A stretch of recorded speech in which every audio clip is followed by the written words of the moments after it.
Welcome to the Monday Money Tip Podcast.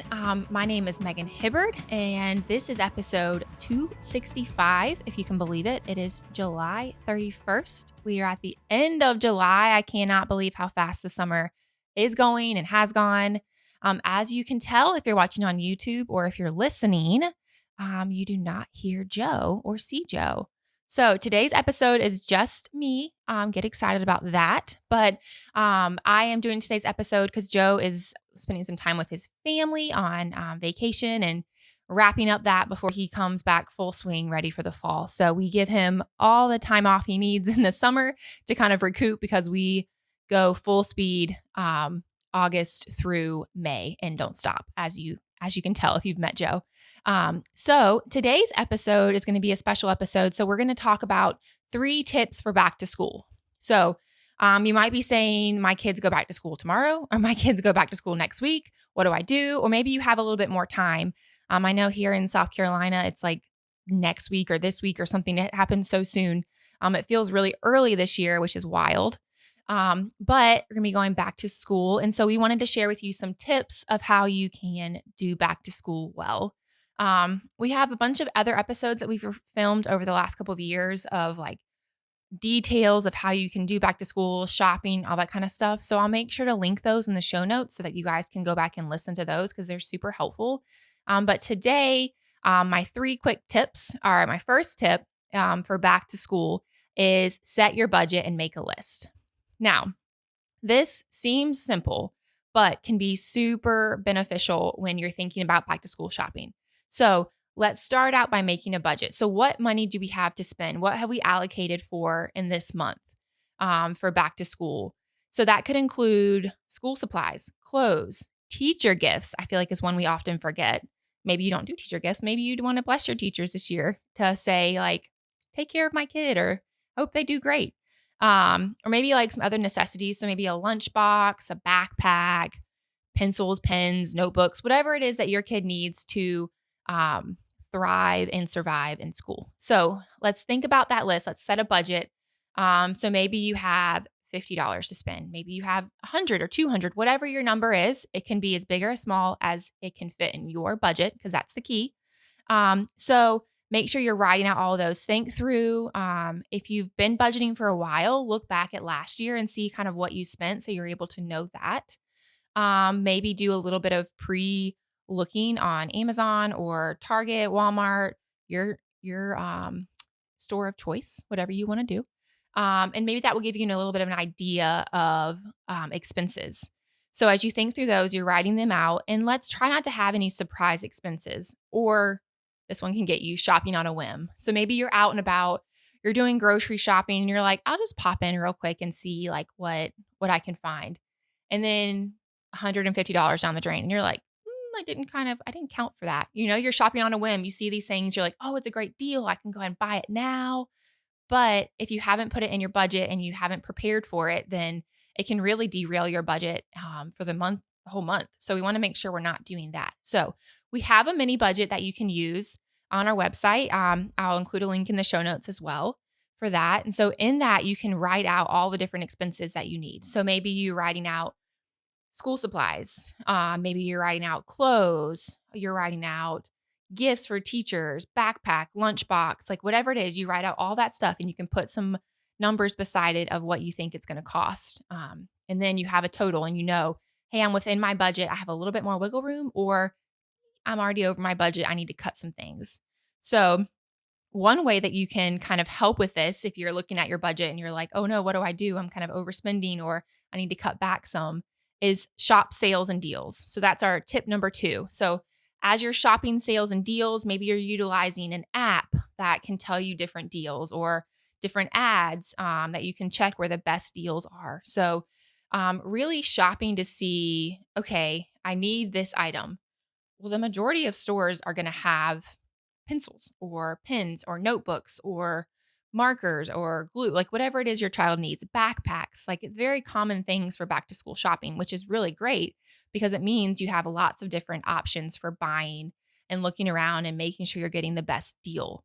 So another great way that when you're shopping and trying to save is utilizing free shipping or maybe you can go and you can select like pick it up in the store so that you're not having to pay for shipping.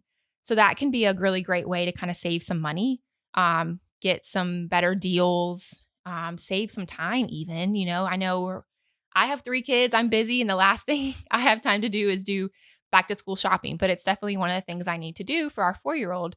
Do some shopping for him. He goes to a preschool in the mornings during the week and is so excited about going back. And so I want to make sure, get him a couple new things, making sure it's in our budget. And so maybe something that I would do would be shop Amazon where I can get my free shipping with Prime, or I'm doing a Target pickup order or a Walmart pickup, or something like that where I'm not having to pay to ship something to my house, but I'm getting that for free and I'm looking around, I'm shopping the best deal that I can.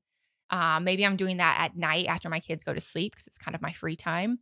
Or, now I know I have time. I know he doesn't start back until for him, it's closer to the end of August. So I still have a good amount of time before he goes back. So I can make sure I'm getting those deals, making sure I'm shopping and looking around. Or maybe your state does the tax-free weekend and you can take advantage of that. I know a lot of states do and a lot of states don't. So maybe if your state doesn't do it, maybe there's one that's surrounding your state that you could easily pop over to. I know for us, Georgia is only like 45 minutes away, which is the easy drive. From Anderson, Charlotte's only 2 hours away. And so there's different things like that. I know you're thinking a 2-hour drive to go shopping.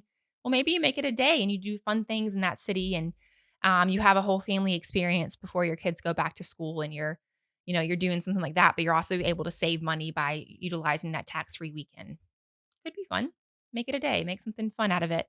And then also when you're shopping, make sure you stick to the list. This is kind of a hard one. Because you might, especially if you're taking your kiddos with you, which if you're able to, you have to know your kid. Maybe your kid is able to say like, okay, this is what mommy and daddy can spend, or this is what we're looking for today. And your kid's like, okay, great, got it. But maybe your kid is a little bit younger or wants to buy all the things and doesn't quite understand why you can't have all the things yet.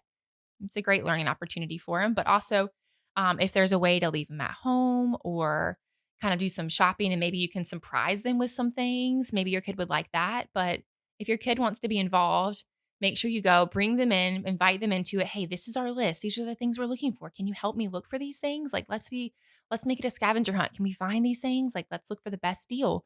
Like that would be so fun and exciting and fun for a kid that's younger. Your high schooler may not think that's fun, but your high schooler probably thinks buying new clothes is fun. Maybe new school supplies. I don't know. So our third tip for this would be to use what you already have. Now, before you write this one off, it can be great. So can you use last year's book bag or lunchbox? Or is there different parts that your kid maybe didn't use a notebook that you had bought last year, or the notebook is still in great condition and they can reuse it? It's not always ideal for a kid. I think that a lot of kids want new things, but maybe you're able to say like, let's get these new things and let's repurpose these things. Maybe a trade-off or something like that could work for them. But just looking and see what you have. Let's do an audit of the clothes you already have versus what they need. So maybe instead of buying them 2 weeks of new clothes, you buy them like, let's buy you 3 outfits that you can mix and match. Different things like that. Just looking at what they have, what they need, what you can repurpose, what you can reuse to start the school year off with a bang. And then check your supplies to see if you have anything in new or like new condition. So, maybe it's a pencil holder or a pencil bag or something like that looks brand new that they barely used, reusing that. So what are some school supplies you can maybe reuse? What are some clothes that maybe like, hey, this outfit is still great. We don't need to buy this many outfits. Let's just buy, a couple that we can mix and match. So just finding ways that you can save money here and there and bring your kid into it and make it fun, have fun with them. Back to school shopping to be exciting. And so different ways that you can involve them and bring them into it and also save money along the way, but make it a fun and exciting experience for them. So maybe you have a tip that you use back to school shopping. This is what I always do with my kid and we love it. It's great. Let us know, like email us in. We'd love to share that tip, or you can comment if you're watching on YouTube and let us know what you do for back to school shopping, how you involve your kids, how you make it fun and exciting. And also different, if there's, hey, I use this app or this is something that can save me money. I want to share it with you. We'd love to share that with our listeners as well, just so that everybody can find ways to save money and enjoy and have fun back to school shopping. So if you and your kiddos are getting ready for back to school, we hope that it is a great year. We can't wait to hear about it. We can't wait to hear about all the ways that you guys are able to have fun and save some money as you're doing this back to school shopping. So again, our 3 tips, just to remind you. So set your budget and make a list, shop sales and utilize deals, and use what you already have. So which one of those, or maybe all 3 of them, are you guys going to utilize this year? So we can't wait to hear. We can't wait to hear how your year goes and how your kids' school year goes. And I did want to let you guys know that we have some extremely exciting things coming up, some new projects that we've been working on and some new things. So we can't wait to share those with you. So make sure to stay tuned.